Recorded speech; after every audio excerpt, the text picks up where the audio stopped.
Just a quick background on my 4x4 solving. I have a 36.97 official WCA 4x4 average, but I globally average around high 37. My official average also puts me top 200 in the world, so I'm not world class by any means, but I think I'm qualified enough to make this video. Before I start, I just want to state some necessary prerequisites to becoming sub-40. Number one, you need to know YAO. So I'll leave links below on a good tutorial on YAO, the tutorial I used, and why the YAO method is so good. And the second prerequisite that you need is you need to be sub-12, I would say, on 3x3. 3x3 is a pretty large aspect of a 4x4 solve, so you're going to need to be fairly fast. Again, it's not completely necessary, but it's going to be really difficult to become sub-40 because then your reduction stage will have to be very fast. So the first step to becoming faster is having good hardware. I wholeheartedly recommend the Qi Wuchuei.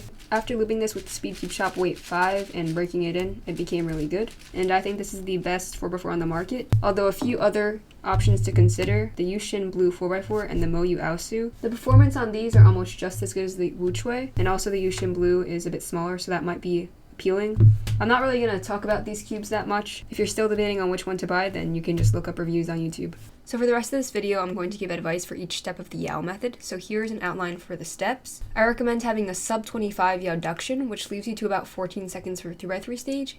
And that might sound like a lot of time because you already have cross-solved, but this gives you more flexibility for bad cases like double parity. So let's break down the splits for having a sub-25 YAO reduction. And keep in mind that there's a lot of fluctuation because you can get good and bad cases for each step. First two centers should generally be around 3 seconds. First three edges should be about 6 seconds.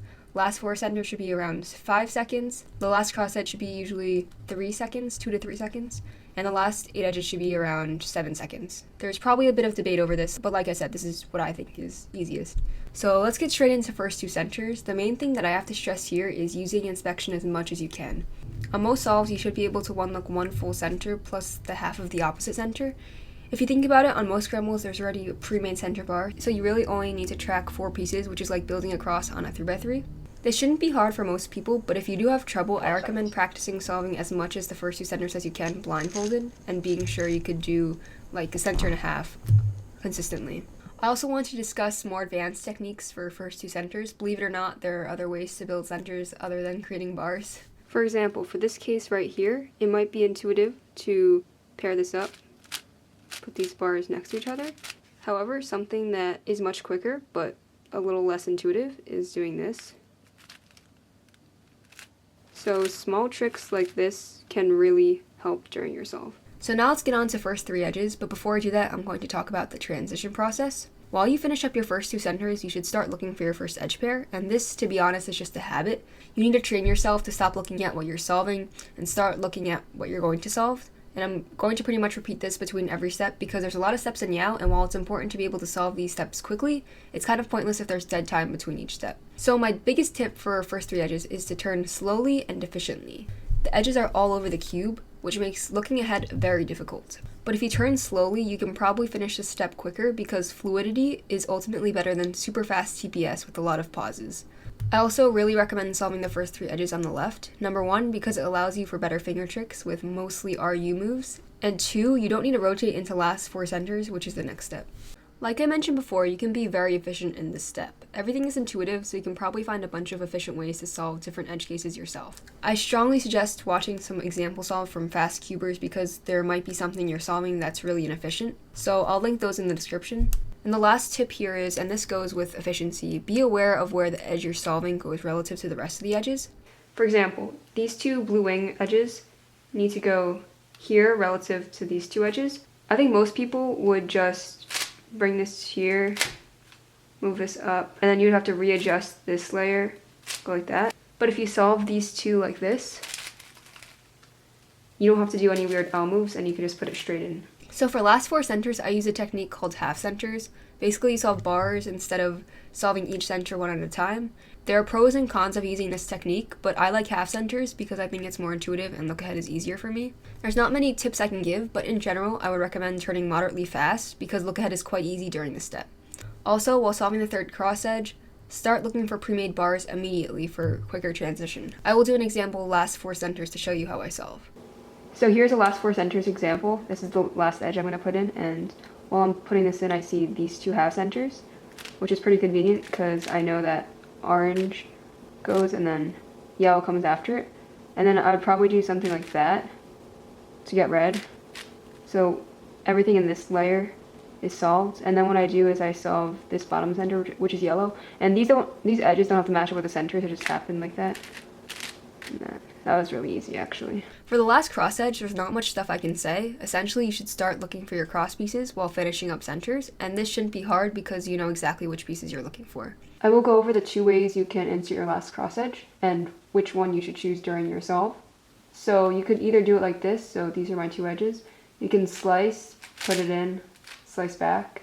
Or you can do it like this, where you put in the edge first, slice, take it out, slice back, and there's your edge. For this case, it's obviously much easier to do slice, put it in, slice back, because that's a lot less moves, as it only takes 1 move to insert it into the cross. You also might want to choose how you solve the edge based on edge preservation. So for example, I see this edge is solved, and I might want to preserve that for my last 4 edges to make the step easier. So if I did something like this, that would ruin that edge, but if I went like this,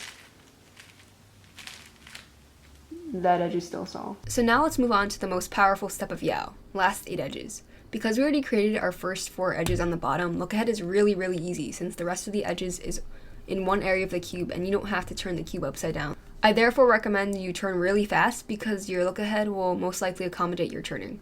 My second tip is to learn all the bad cases. 3-2-3 edge pairing is really fast, but you're going to frequently encounter some weirdo cases, so learn how to do those cases efficiently, like 2-2 swaps, or like difficult cases during the first 3 edges. I'm not going to cover how to solve everything in this video, but I'll leave really helpful links that helped me regarding last 8 edges in the description. I also want to mention Rob Yao's last 2 and 3 edge algorithms. I personally don't use any of these and they're not necessary, but they are definitely worth checking out as many fast people use them.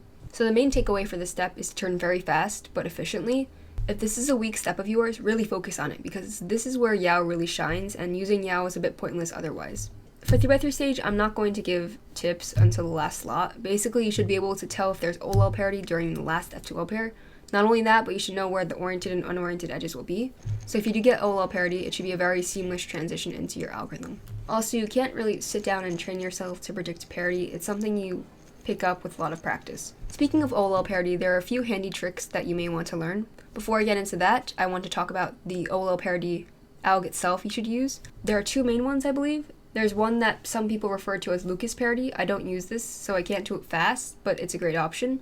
I use Drew parity, which is probably just as fast. Anyway, for the parity that I use, the tricks I use are when you have one oriented corner, and based on corner orientation, you can do certain pre-moves to skip OLL. So here's an example of an alg that I use. So when everything is oriented, very easy to recognize, except obviously this edge. You can do an R prime, then the alg, and then an R, and then you don't have to do another OLL alg. Nathan Dwyer has a full doc of these, which I'll leave in the description. I don't use most of them, but there are little things that make your solve slightly faster.